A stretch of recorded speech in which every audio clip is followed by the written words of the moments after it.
মুহূৰ্তত দিব বিচাৰিছো এটা অতিকে গুৰুত্বপূৰ্ণ খবৰ নিযুত মইনা আঁচনিৰ প্ৰপত্ৰ আজিৰে পৰা বিতৰণ কৰা হ'ব আৰু লাখ লাখ ছাত্ৰীক এনেদৰে এতিয়া ৰাজ্যৰ মুখ্যমন্ত্ৰী ডক্টৰ হিমন্ত বিশ্ব শৰ্মাই ভাল খবৰ দিছে 10 অক্টোবৰত ছাত্ৰীৰ একাউণ্টত পোনপটীয়াকৈ জমা হ'ব ধন আৰু এই সন্দৰ্ভত নিযুত মইনা আঁচনিৰ সন্দৰ্ভত মুখ্যমন্ত্ৰীগৰাকীয়ে কৰিছে বৃহৎ ঘোষণা আমি সবিস্তাৰে খবৰটো লৈ অহাৰ চেষ্টা কৰিম আৰু আজি সংগ্ৰহ কৰক নিযুত মইনা আঁচনিৰ ধন আজিৰে পৰা পত্ৰ বিতৰণ কৰা হ'ব আজিৰ পৰা বিদ্যালয় বিতৰণ কৰা হ'ব পত্ৰ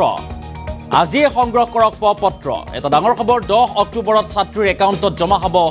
প্ৰথম কিস্তিৰ ধন জমা হ'ব 10 অক্টোবৰত নিযুত মইনা আঁচনিৰ অধীনত লাখ লাখ ছাত্ৰীক প্ৰদান কৰা হ'ব ধন বিদ্যালয়ত নাম ভৰ্তি কৰিলে ছাত্ৰীয়ে লাভ কৰিব 1250 টকা আৰু স্নাতক আৰু স্নাতকোত্তৰ ছাত্ৰীকো প্ৰদান কৰা হ'ব ধন ঘোষণা বৃহৎ ঘোষণা মুখ্যমন্ত্ৰীগৰাকীৰ ৰাজ্যৰ লাখ লাখ ভাগিনীক মুখ্যমন্ত্ৰীয়ে দিলে ভাল খবৰ মুখ্যমন্ত্ৰীগৰাকীয়ে কৈছে যে ভাগিনীহঁতৰ পঢ়াৰ দায়িত্ব মামাই ল'ব অৰ্থাৎ মই ল'ম এই কথা উল্লেখ কৰিছে মুখ্যমন্ত্ৰী ডক্টৰ হিমন্ত বিশ্ব শৰ্মাই আৰু আজিয়ে সংগ্ৰহ কৰক নিযুত মইনা আঁচনিৰ পত্ৰ আৰু আজিৰ পৰা বিদ্যালয় বিতৰণ কৰা হ'ব পত্ৰ এটা ডাঙৰ খবৰ এই মুহূৰ্তত জনোৱাৰ চেষ্টা কৰিছো 10 অক্টোবৰত ছাত্ৰীৰ একাউণ্টত জমা হ'ব প্ৰথম কিস্তিৰ ধন জমা হ'ব 10 অক্টোবৰত আৰু নিযুত মইনা আঁচনিৰ অধীনত লাখ লাখ ছাত্ৰীক প্ৰদান কৰা হ'ব ধন চৰকাৰী ধন প্ৰদান কৰিব চৰকাৰে আৰু মুখ্যমন্ত্ৰীগৰাকীৰ এখন অভিলাষী আঁচনি আছিল যে ৰাজ্যৰ যিসকল ছাত্ৰী আছিল ছাত্ৰীসকলক ধন প্ৰদান কৰিবৰ বাবে বিদ্যালয়ত নামভৰ্তি কৰিলে বিদ্যালয় মহাবিদ্যালয় বিশ্ববিদ্যালয়ত নামভৰ্তি কৰিলেই চৰকাৰৰ তৰফৰ পৰা প্ৰদান কৰা হ'ব ধন আৰু সেই অনুসৰি এনেদৰে এতিয়া মুখ্যমন্ত্ৰী ডক্টৰ হিমন্ত বিশ্ব শৰ্মাই বৃহৎ ঘোষণা কৰিছে যে 8 আগষ্টৰ পৰা আজিৰ দিনটোৰ পৰা পত্ৰ বিতৰণ কৰা হ'ব বিদ্যালয়ে আৰু তাৰ পাছতেই ছাত্ৰীসকলে এই পত্ৰ সংগ্ৰহ কৰি ফিল আপ কৰি পূৰণ কৰি শীঘ্ৰেই যাতে জমা দিয়াৰ পাছতেই চৰকাৰে ধন প্ৰদান কৰিব আৰু সম্ভাৱনা যে 10 অক্টোবৰত প্ৰথম কিস্তিৰ ধন লাভ কৰিব ছাত্ৰীসকলে মুখ্যমন্ত্ৰীগৰাকীয়ে এই সন্দৰ্ভত বৃহৎ ঘোষণা কৰিছে মন্তব্য আমাৰ হাতত আছে মুখ্যমন্ত্ৰীগৰাকীৰ মন্তব্য আমি আগবঢ়োৱাৰ চেষ্টা কৰিম পলাব নোৱাৰো চেষ্টা অব্যাহত থাকিব অহাকালি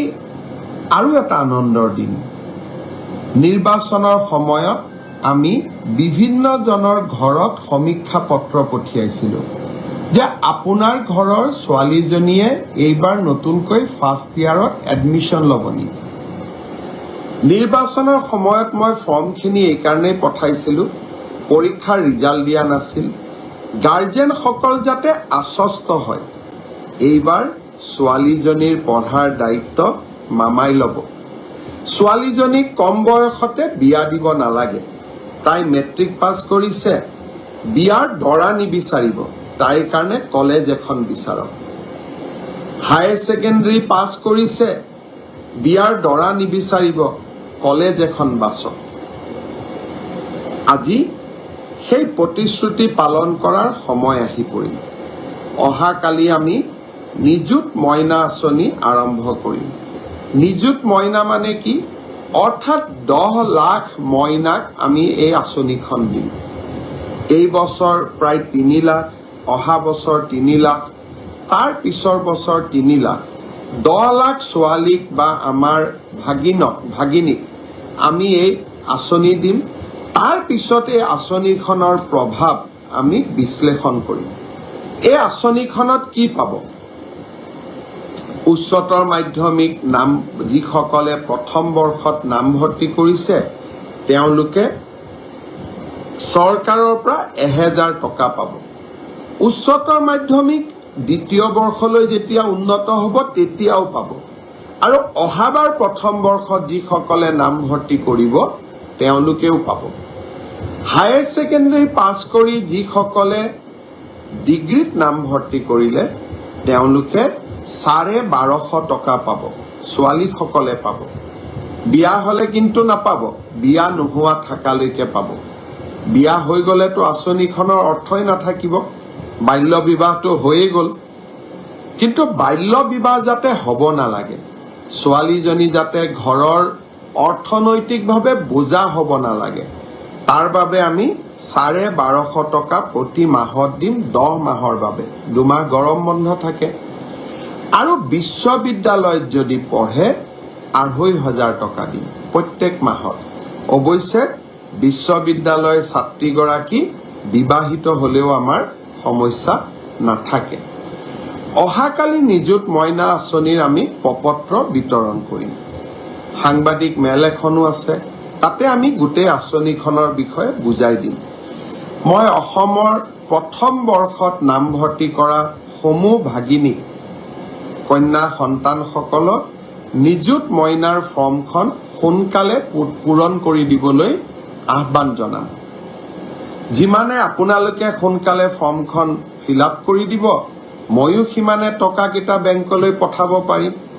10 অক্টোবৰৰ দিনা প্ৰথম কিস্তি পঠাবৰ বাবে মই মনত ভাবি আছো যদিহে আপোনালোকৰ পৰা ভাগিনীহঁতৰ পৰা সহায় আৰু সহযোগিতা পাওঁ কলেজৰ অধ্যক্ষসকলেও সহযোগিতা কৰিব লাগিব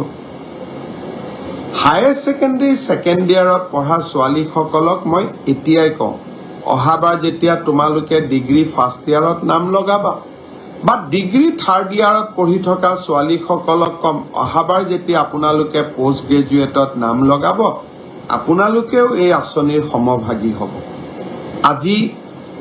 মই মোৰ আপোনালোকৰ লগত মই কথা পাতি আছো কথা পাতি থাকোঁতেও মোৰ মনত বাৰে বাৰে বাংলাদেশ